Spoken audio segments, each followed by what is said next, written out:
Olá, queridas flores e brotinhos. É com muita alegria que eu recebo hoje Juliana Gittel, uma super professora, super educadora na alimentação viva. Tem um trabalho incrível com alimentação viva e emagrecimento. Se você ainda não conhece a Ju, sugiro que siga ela, que acompanhe, porque tem muito aprendizado bom para você ter com essa mulher maravilhosa. Bem, a gente hoje vai conversar um pouco, trocar um pouco das nossas experiências e visões, né, sobre a questão do açúcar e que a gente já sabe, né, de alguma forma que o açúcar não é uma coisa legal para a saúde, a gente já sabe que o consumo excessivo de açúcar causa um monte de problemas, mas eu acho que é importante a gente conversar mais a miúde ainda sobre esse tema, porque é um alimento, assim, né, dentro de muitas aspas, que é muito forte na cultura, né? Afetivamente muito forte. E como a Ju é uma pessoa que trabalha muito forte essa questão do emagrecimento, achei que era bem bacana a gente falar sobre isso. Pedir para ela falar um pouco para a gente sobre essa questão do açúcar no emagrecimento, na alimentação viva e tudo que isso representa. E aí, pessoal, tudo bem? Ju, gratidão pelo convite. Vamos lá. Para começar, eu dizia que eu era, não sei se existe isso ou se eu estou criando um neologismo, mas eu me dizia açucólatra, porque eu fui uma verdadeira viciada em açúcar, tá? No nível comer 2 latas de leite condensado de uma vez só, assim, na lata, sabe? Então, assim, era absurdo, absurdo. Então, a primeira notícia boa é que tem jeito, tem salvação, né? Porque eu consigo hoje viver sem açúcar. E aí, Ju, como foi para você? Sua transição também foi assim? Você comia muito açúcar ou você não era muito do açúcar? Eu não era tanto das latas de leite condensado, eu era das barras de chocolate. Quando antigamente a barra de chocolate era de 120 gramas, né? Essa que a gente compra 3 por 10 na loja americana. Meu negócio era uma barra daquela de uma vez só, e depois eu ficava sentada assim, não entendia muito bem porquê, né? E aí curti muito essa onda, sem entender direito o que era. E eu não tinha clareza, a clareza que eu passei a ter com a alimentação viva, do quanto que o açúcar me deixava irritada no dia seguinte. Sim. Né? Eu acho que tem um aspecto muito forte dos alimentos vivos, que é essa consciência que a gente começa a desenvolver quando a gente deixa de comer algumas coisas, passa a comer mais alimentos vivos, e você começa a perceber como que as suas emoções reagem a esse ou aquele alimento. Claro que a gente tem outros vilões, né? Mas eu vi assim que na hora a gente às vezes não percebe, sente aquela alegria, sente aquela euforia, fica feliz de estar comendo aquele negócio, mas no dia seguinte, como que eu me tornava uma pessoa muito mais irritadiça com coisas do cotidiano, né? E é muito forte pensar como a gente não se dá conta do quanto que um alimento inflamatório atrapalha nas nossas relações, nas nossas emoções, na nossa relação com tudo, né? Só vivendo mesmo, né? Para a gente conseguir ter. É legal da alimentação viva, essa autoexperimentação, essas descobertas. Você sabe, Ju, que no coach a gente trabalha muito para que a pessoa consiga, né, deixar de comer, seja o açúcar ou seja a comida de preferência dela que está estragando a saúde, o peso, a vida, seja lá o que for. A gente usa muito essas duas questões que você trouxe agora: a recompensa tardia e a recompensa imediata. Qualquer coisa que você comer, você vai ter uma recompensa imediata e uma tardia. Uma vai ser boa e uma vai ser ruim. Você só vai escolher a posição. Se a recompensa imediata for aquele prazer, ai, amei, que é o que o industrializado muitas vezes traz, porque a gente está com o paladar estragado, a recompensa tardia vai ser terrível.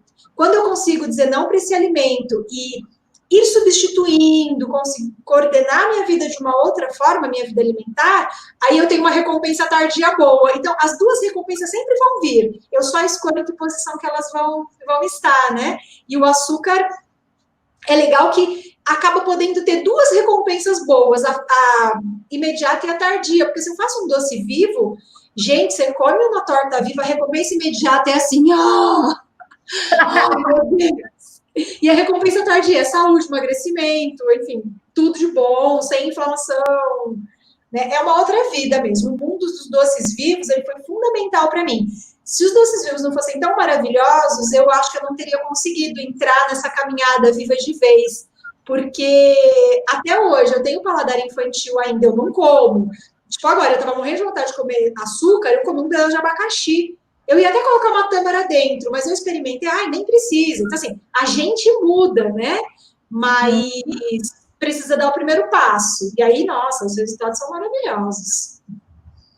Legal. Dicas para quem está querendo deixar o açúcar nesse caminho de emagrecimento, no caminho da alimentação viva. Você primeiro.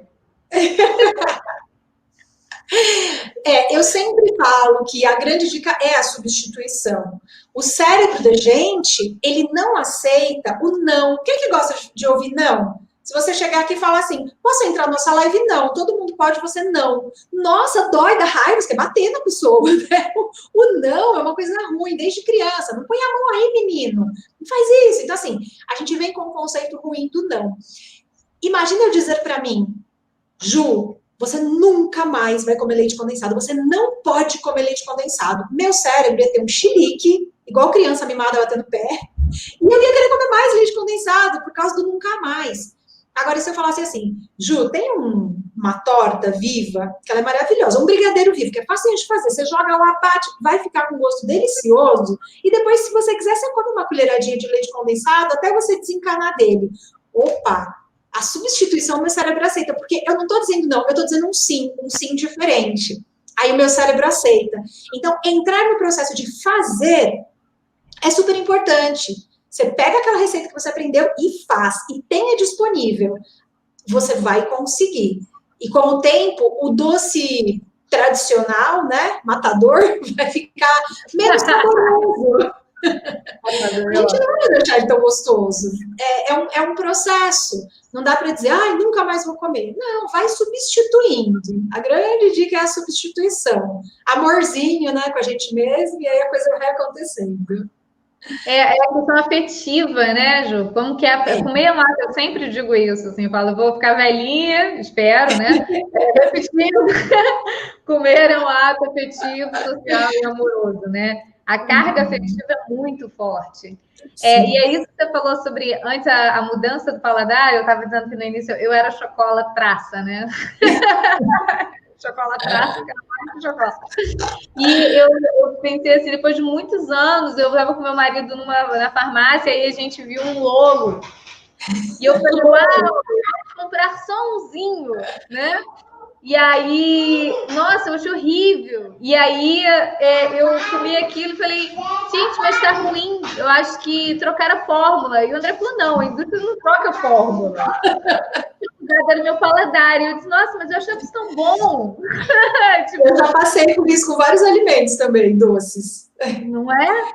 Tipo, gente, só que tinha graça. Parece que tudo que depois que você para de comer o açúcar, tudo que você bota o açúcar, você sente o gosto do açúcar. E aí você descobre, você não gostava do café, você gostava do gosto do açúcar no café. Né? Você não gostava de qualquer outra coisa que eu não lembro mais que botava açúcar. Enfim, o gosto do viciante açúcar. Exato, como que essas coisas vão fazendo, a gente vai fazendo outras conexões, né? A minha dica, eu acho que assim, passa por isso, eu acho que ter disponível alimentos gostosos, vivos. Aqui em casa faz muito sucesso um sorvetinho de castanha de caju, adoçado com mel ou com tâmara e alfarroba, porque a gente também está dando uma reduzida no cacau, porque senão liga muitas crianças, né? E aí, isso congeladinho, boto nas forminhas, aquilo ali e a mim traz uma saciedade incrível, né? Agora, eu acho também que tem uma outra coisa que ajuda muito, que acho que está na base dos alimentos vivos, são os sucos vegetais. Às vezes a gente pensa, né, uma coisa que não tem nada a ver com a outra. Você tomar suco de clorofila, você fazer um suco de legumes adoçado com maçã, como que quando você coloca um alimento que é fortemente desintoxicante e altamente nutritivo, vai reduzir essa fome, que eu chamo de fome burra, que a gente tem, que, mesmo que ela seja afetiva, não é que a pessoa seja burra, a fome é burra porque ela é sem noção de escolha, né? Você só quer, fica cego, fica louco. Sem critério, né? Sem critério.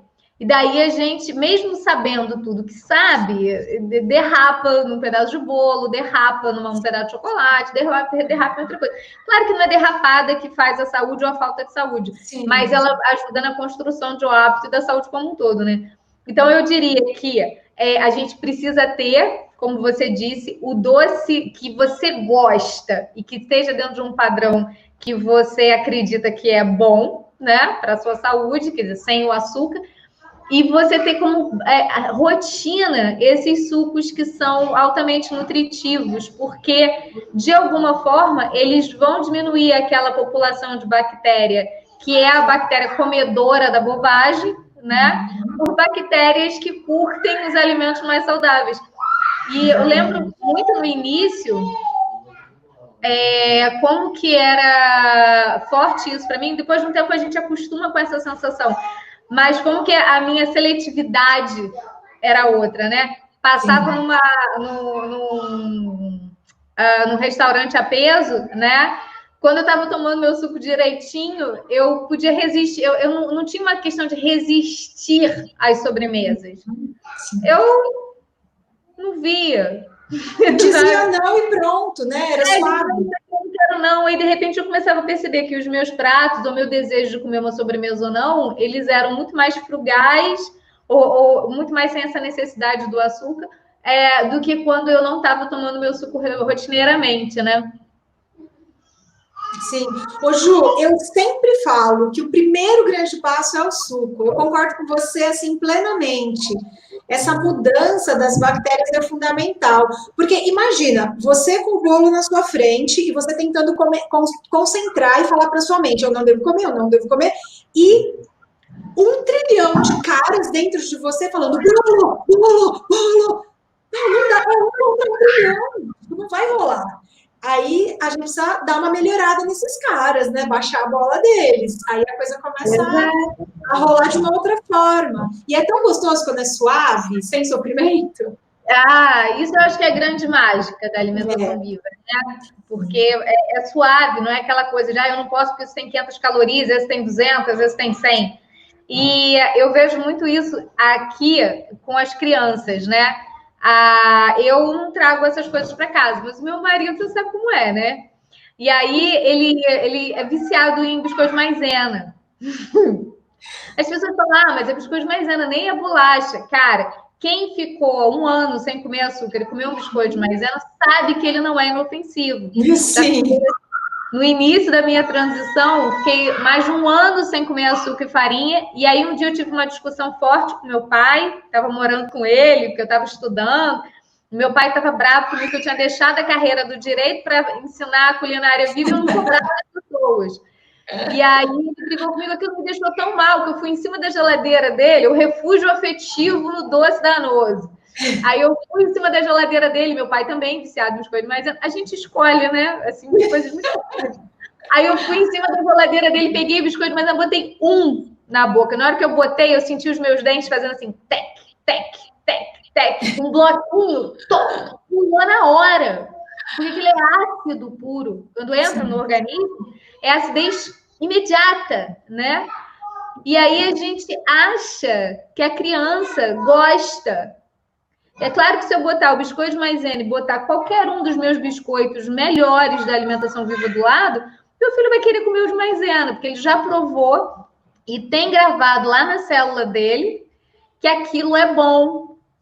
E aí alguém diz assim, mas ele gosta tanto. Ele não gosta tanto. A gente tem que ter clareza. Não é que a criança goste tanto, ou até que o adulto goste tanto. É que aquilo causa uma reação de intoxicação forte e que o corpo de alguma forma se vicia nisso, que quando ele vê, dispara, é aquilo e eu quero. Né? Isso e parece que quanto mais você oferece, menos resistente você fica. Exatamente. Né? Como qualquer droga. Você vai usando pequenas porções, maiores porções, maiores porções, maiores porções, e o corpo vai sempre querendo mais e mais e mais e mais. E a gente fica com essa informação equivocada de que gosta ou de que a criança gosta. Sim. Quando não é. Não é ela que está dizendo que sim, né? É muito doido tudo isso, né? E a leitura da maioria das pessoas do mundo está muito equivocada, o que piora, né? Às vezes a gente quer mudar, mas fala assim, nossa, será que só eu que estou certo? Está todo mundo errado? É exatamente isso. Não é? Eu acho que a gente precisa aprender acho que a gente precisa aprender a escolher fruta, né? Está na nossa grade curricular. Não só ensinar para as crianças na escola que comer banana é bom, mas escolher uma banana madura, boa, saborosa, uma fruta que esteja no momento certo de ser consumida, porque ela vai gerar uma saciedade tão incrível, né, de alegria do paladar, que você não vai ter se você escolhe errado, né? Sim, sem dúvida. Isso, eu acho que são falhas da nossa educação alimentar, como muitas outras, né, Ju, que vão construindo um processo da pessoa ter hábitos que vão fazer com que ela esteja sempre lutando com peso, né, sempre lutando com a falta de saúde, com a falta de energia, né? Sim, sim. Que tudo desencadeia numa coisa só, né, Ju? A falta de saúde, a falta de energia leva ao aumento do peso. Tá tudo junto. É um entrelaçado, assim, né, de coisas. Nessa questão do emagrecimento, o açúcar, ele é terrível, porque a gente tem um hormônio que avisa da saciedade, chama leptina. Produz lá no estômago, daí você começa a comer, o estômago começa a produzir e manda para o cérebro a informação. O açúcar bloqueia esse hormônio. Aí você come, fala, minha fome nunca acaba, eu pareço um saco sem fundo. Comeu açúcar, bloqueou, não vai ter o aviso. Aí vai comer e achar qual é o problema que tem comigo, todo mundo para, eu não consigo. Né? Se tira o açúcar, põe o sucão lá, a coisa começa a funcionar, né, de uma outra forma. Uma outra coisa interessante também, assim, em relação ao emagrecimento, a gente tem as enzimas lipase, que quebram a gordura no nosso corpo e transformam em energia. Gente, é a coisa mais legal do mundo, né? Todo mundo quer ser magro, o sonho é ter, assim, um bando de lipase, tipo, lipase minha melhor amiga, porque vai quebrar a gordura e transformar em energia, né? Que negócio incrível. Daí eu como açúcar, e o que o açúcar faz? Inativa as minhas lipases. Aí não quebro mais gordura, vou ficar acumulando, vou ficar com gordura visceral, com gordura abdominal e a barriguinha que só cresce. Então, pro emagrecimento, não dá. E o açúcar de uma fruta, ele vai metabolizar de outra forma, é totalmente diferente. Mesmo que seja uma fruta como uma tâmara, que é uma fruta bastante doce, né? Então, se quiser emagrecer, tem que tirar o açúcar. No meu projeto de emagrecimento, o segundo passo é tirar o açúcar e passar para os doces vivos, senão a pessoa não vai dar conta, né? Não tem como. E é até legal contar, né, que a gente tem aí diferença entre as tâmaras que a gente encontra para comprar, né? Boa! Tem a tâmara convencional, aquela que em geral é mais baratinha, que vem com uma suave camada de um caramelo suspeito, né? Chamado xarope de glicose. Chamado xarope de glicose, que vai te ferrar no final. E a gente, eu acho até que se a pessoa não tem acesso nenhum a outra tâmara que a gente pode indicar, ela pode deixar de molho, pode dar uma lavada, sempre diminuir. E é legal quando você deixa ela de molho, só quando você lava, você vê que sai aquele brilho do xarope de glicose que fica ali, né? Melhora, com certeza. Né? Sim. Agora, se a pessoa está querendo, se dá para passar para o próximo nível, as tâmaras jumbo, tâmara premium, tâmara medjol, enfim, ela é a fruta conforme é colhido nas árvores e ela não passa por um processo de desidratação, né? Então, fica a dica que você pode consumir uma tâmara que você não precisa lavar nem hidratar. Que ela é, como a gente chama, da confeitaria das árvores. É mesmo? Você come assim, falando, meu Deus, não precisa de mais nada, né? Nossa. Você bota uma castanha de caju, assim, come em plena castanha, né? Assim. É uma sobremesa, um pedaço de coco, um pedaço de tâmara, é um beijinho, é um negócio de louco aquilo, é bom demais. Já vou dar dica também. Para quem está assistindo, a gente tem uma parceria, né? Que eu gosto muito, eu só consumo essa tâmara medjol que eu falei aqui. Faço os sucos de gergelim do Lucas, que eu faço bastante. Eu falo suco aí, leite de gergelim, aqui para ele eu falo que é suco de gergelim, para ele nem associar a leite, sabe? Ele não precisa passar por uma coisa para chegar em outra, né? Gostei disso aí, viu? Vou usar, vou plagiar. Fica à vontade. Pro bem. E aí e eu sempre adoço com essa tâmara, porque é uma forma também de levar outros nutrientes, porque se a gente está pensando no açúcar como um elemento de nutrição vazio, né? Ele, além de ser um biocídico, ele de causar dano, ele não traz nenhuma carga nutricional. Quando você adoça com fruta, quer seja com maçã, quer seja com uma tâmara de qualidade, você está trazendo nutrientes importantes, né? E aí você faz uma substituição com um plus maior. E aí, vou contar lá, a gente tem nessa parceria, né, um código promocional Culinária Viva para quem comprar no site lá da Natural Sugar ou pelo Instagram, Tamara Medjol, você vai ter desconto, pelo menos já vai pagar um pouquinho menos, não vai falar para mim que tá caro. E sabe uma coisa que eu fiz aqui, né, que a Ju sabe, mas quem está assistindo talvez não saiba, o que eu acho que tem uma questão muito forte. Júlia, pega a pipoca para ele, por favor, dentro da panela. Júlia, você pode dar atenção de qualidade para o Lucas?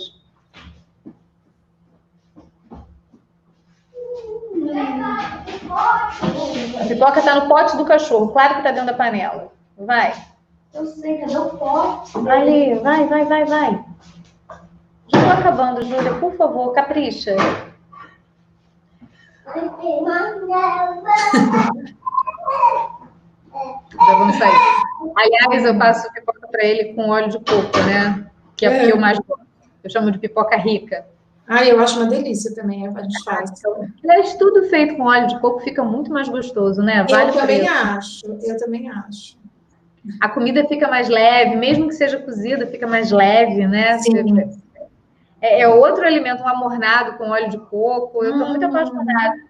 Eu não usava tanto quanto eu uso agora. Uhum. Aliás, eu comprei, não sei se você tem aí, mas assim, né, cá entre nós, dicas.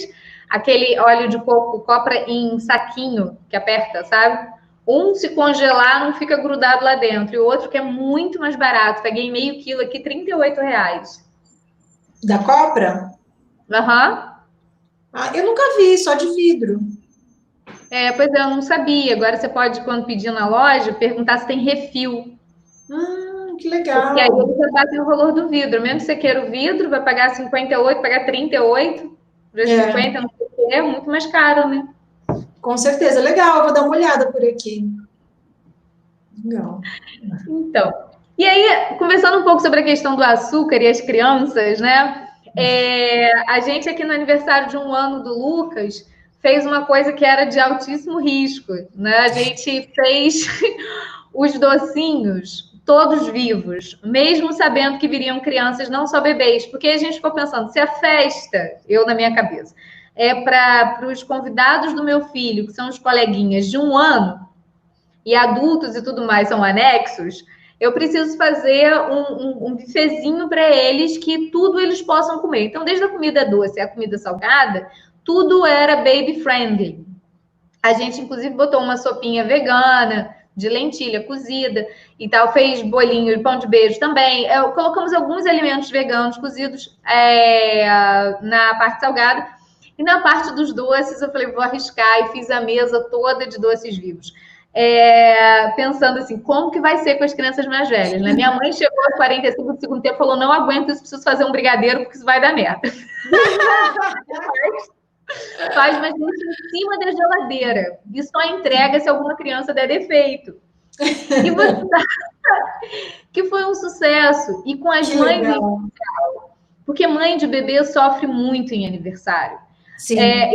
E a gente, no alvoroço da festa, esqueceu de avisar que os doces eram todos baby friendly. A gente simplesmente não falou nada, esqueceu de falar na emoção, do parabéns, do febre, que aniversário de 1 ano é uma tragédia.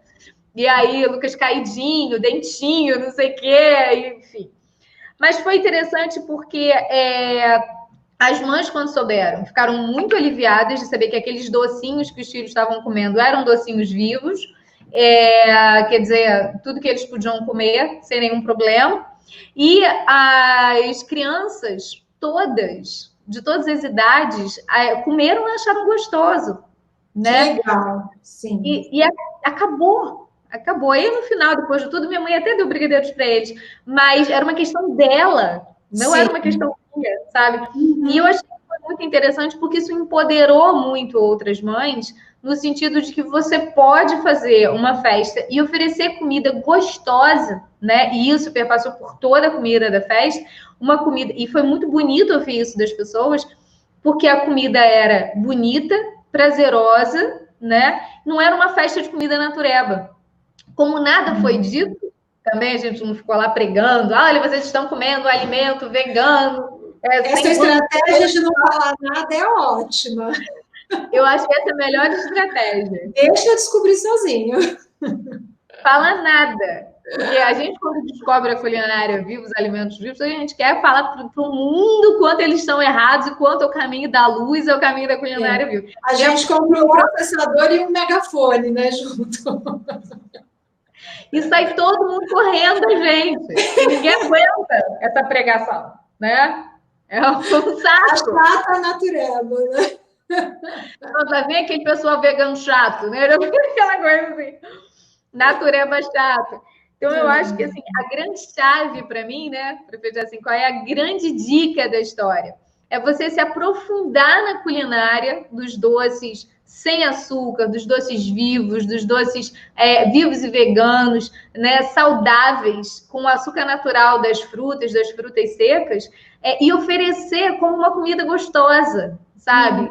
Sim. Não falar nada. Olha, tem um bolo aqui, a torta de banana que a gente ensina, tem no canal, no YouTube, tem no blog a receita, né? A Ju posta vários doces maravilhosos. Você vai ver que são doces que são fáceis de você fazer, que são aprazíveis para qualquer paladar, né? Sim. Ju, não tem quem não goste. Não tem quem não goste. Quem não goste. Esse é o segredo, porque se o povo está comendo pelo olho, você continua oferecendo pelo olho e não fala nada pelo ouvido. Perfeito! E é muito legal. Ontem mesmo uma aluna minha falou: fiz a receita do brigadeiro vivo e tô com medo de dar para o meu filho experimentar. Depois passou também mensagem assim: eu fiz 4, 2 para cada um, e ele comeu tudo e eu fiquei sem. Tipo, as crianças gostam, né? Gostam. As crianças gostam, elas ficam satisfeitas com aquilo. O filho não vai reclamar, não quero, não gostei, quero outro. Como você falou da sua mãe, é muito mais uma questão nossa do que da própria criança. A criança aceita a mudança. A gente que já está engessado, né? Exato. E como que o nosso afeto, e eu acho que é muito importante falar sobre isso, né? Açúcar e afeto. Como que, de todas as distorções sociais que a gente vive, que a gente construiu enquanto cultura, enquanto civilização, eu acho que a mais dramática está associada a isso. A gente confunde dar um alimento que causa dano com amor. Porque como o outro tem uma reação eufórica, a gente entende que está fazendo o outro feliz, sem olhar para aquilo que você falou sobre a compensação do depois. Aí quando termina a festa, quando é criança, as crianças estão histéricas e chorosas. Aí você fala, tá cansado porque brincou muito. Não, porque o nível de açúcar foi lá em cima e elas estão inflamadas e vão demorar para dormir, vão ficar chatas, vão brigar umas com as outras, né? Quando você pode oferecer, mas enfim, isso faz parte, tipo assim, você dar um sorvete a uma criança, faz parte de fazer ela feliz, mesmo que aquilo seja cheio de gordura hidrogenada, leite de animais adoecidos e um monte de açúcar. Sim. Né? E você não vai deixar tomar um picolé? Por que não pode ser o sacolé lá de casa? Tadinha da criança que você não dá chocolate para ela. E é tão o contrário, né, Ju? Tadinha da criança que ganha o chocolate. Que sorte da criança que tem uma mãe que se disponibiliza para um novo curador, para um novo que sacia com um amor verdadeiro, né? Porque a gente sabe, né? A obesidade infantil, segundo os dados da OMS, vai ser o que mais vai matar crianças nessa nossa era. Exatamente. Esses dados são perversos. A gente tem dados claros de que vai ser a época onde os pais onde você vai ter mais natalidade, mortes de filhos antes dos pais por hábitos, por doenças relacionadas a hábitos alimentares. E a gente insiste numa cultura de oferecer alimento que adoece como se fosse amor. Exatamente. É uma distorção que precisa ser revista, né? Eu estava lendo também uns dados da OMS que fala que já é a doença pediátrica mais importante, a obesidade hoje, né? E se não mudar, só tende a piorar, porque tem uma indústria que quer que o seu filho coma açúcar e quer que ele consuma remédio em breve. A gente foi tomar remédio para colesterol com quanto? 50 anos de idade? 45, talvez? E aí agora a criança toma com 6. Tem muita gente interessada nisso. Se a gente não é os pais que vamos ser os interessados em mudar esse jogo, o nosso filho está na mão de quem tem interesse nesse processo todo aí, adoecedor, triste. Pois é, eu lembro que eu fui à Disney com 15 anos, né? E aí estamos falando lá da década de... né? Vamos esquecer as datas, Ju. Naquela época, ter refrigerante em casa era botar uma garrafa de 1 litro na mesa no domingo. Pelo menos na minha casa, né? E quando a gente... E lá, eu nunca tinha visto essa cultura de refil. Você recebe um copo, você pode pegar um copo de 500 ml, ir lá e encher novamente quantas vezes você quiser. 500 ml já era um absurdo. Encher várias vezes. Né? Você comprou o copo refil. Hoje em dia, a gente já tem essa cultura aqui no Brasil, né? Pois é, e aí você fala, meu Deus, você sabe quanto que tem de açúcar naquilo e nada que preste. E acho que ainda tem essa relação, porque eventualmente você vai fazer um bolo com muita coisa nutritiva e vai colocar um açúcar mascavo, que tem um índice glicêmico alto, mas você fez lá com muita cenoura, com uma farinha mais diferenciada, você não botou manteiga, você fez uma outra coisa ali, você ainda está conseguindo dar alguma coisa, né? Agora, não é essa a ordem das coisas. É açúcar com farinha branca, com ovo da galinha maluca, tudo aquilo bem cozido. Né? Fazer uma massa de alguma coisa. E não é à toa que o nome é bolo, né? Porque é um bolo. Estou te dando um bolo e você não está nem percebendo. Pois é. E a boa notícia é que a gente consegue fazer lindos bolos maravilhosos sem ter que usar nem manteiga, nem ovo, nem açúcar, nem leite, né? Como a gente consegue fazer biscoito recheado, né? Biscoito recheado lindo, né? Sem precisar nem ir no forno. Então, a gente vai ter que se dedicar um pouco, mas se você não se dedicar à saúde da sua família, à sua, do seu filho agora, você vai pagar essa conta mais cedo ou mais tarde. Né? Você não pode fazer alguém em casa que faça, alguém que você treine, alguém de quem você compre, né? Mas eu acho que assim, a autorresponsabilidade está no colocar a mão na massa e aprender a fazer, né? Porque não vai aparecer ninguém para salvar, gente. Com certeza. E tempo, Ju, é uma questão de prioridade. A gente tem tempo para aquilo que a gente priorizar. Então, você fala, mas não dá, vou ter que aprender. Você não está fazendo porque não é uma prioridade. Você não escolheu ainda isso como prioridade. Porque a partir do momento que a gente escolhe, imagina, quem ia ter filho? Se a gente falasse, não tenho tempo. Ninguém nunca no mundo ia ter filho, porque todo tempo a gente vai lá e tem, porque a gente pôs isso como prioridade. Aí ocupa 70% do nosso dia, a gente vai lá e tem. Então, para fazer um doce dá tempo, dá jeito. Basta a gente realmente tomar uma decisão, né? Exato, né? E são pequenas escolhas, eu acho, assim, que fazem a diferença. Se você vai fazer um bolo convencional e você vai fazer um bolo vivo, você vai ver que o tempo que você gasta ali é o mesmo, sabe? A questão é na base dos afetos e da cultura e da informação, porque eu acho que a educação é tudo, né? É a gente se educar, aprender, se dedicar, estudar, conhecer novas receitas. Foi o que eu fiz, foi o que você fez, porque não bastava para a gente comer banana e tangerina e caqui, por mais que sejam maravilhosos. A pessoa vai dizer, não vou mais comer, mas eu vou comer só fruta. Não vai dar, porque na transição não dá. E essa é a preciosidade da culinária viva com os doces, sobretudo. Porque você consegue ter um biscoito recheado, você consegue ter um bolo recheado, né? Você consegue ter um pudim, ter um flan, e pensar que você pode comer tudo isso, porque o que a gente realmente se importa é a forma. Né? Vem pro afetivo, né, Ju? Eu olho e vejo um bolo. É um bolo, não estão me enganando. É um bolo, você come é bolo. E a sensação você come menos e fica associado mais rápido. Exatamente. Isso também é bom, é demais.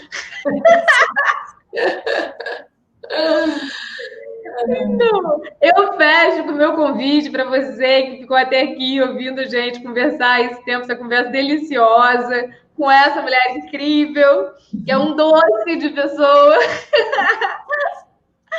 Que se você ainda tem dúvida, que você experimente os doces vivos, sabe? Que você se aproprie dessas receitas, que você dê a você e a sua família sem medo, né? É um amor aplicado à saúde, em formas de doces que alimentam, doces que nutrem, doces que fazem bem, né? Porque ainda mais quanto mais na mais tenra idade a gente consegue apresentar isso, por mais que elas tenham acesso às bobagens, né? E vão ter, e faz parte da vida ter, porque uma criança em especial, ou todos nós não somos só a gente, nós somos a família, nós somos as redes, nós somos as festas, né? A gente faz parte de tudo, e tudo faz parte. Mas quanto mais for construído o afeto dessa confeitaria viva, dessa possibilidade, dessa relação com o paladar doce, mais saudável, menor vai ser a secura que a gente vai ter, né? Maior vai ser a nossa seletividade. E isso pode ser feito com muito prazer, sem a sensação de estar sendo privado, né? Com a sensação de estar feliz e feliz no dia seguinte. Né? Então, experimentem, se apropriem disso, aproveitem tudo que a gente dá de informação de culinária. Cai dentro desse negócio, porque nada como você pensar que você pode comer um doce de chocolate no café da manhã e seu colesterol vai muito bem, obrigado, né? Com certeza. Nossa, é maravilhoso. É a comida boa antes, durante e depois, né? Exato, exato. Então, é isso aí, Ju. Adorei esse bate-papo. Obrigada, Ju. Gratidão. E em breve a gente faz outro. Tá bom? Maravilha. Então, conversei com a Juliana Gittel, Ju Gittel. Como eu disse, conheçam o trabalho dessa mulher com emagrecimento, com a educação e alimentação viva como um todo, porque ela é maravilhosa. E se tiverem oportunidade, ainda fiquem amiga dela, porque ela é um máximo. Eu peguei para mim. Beijo grande, querida. Gratidão. Beijo.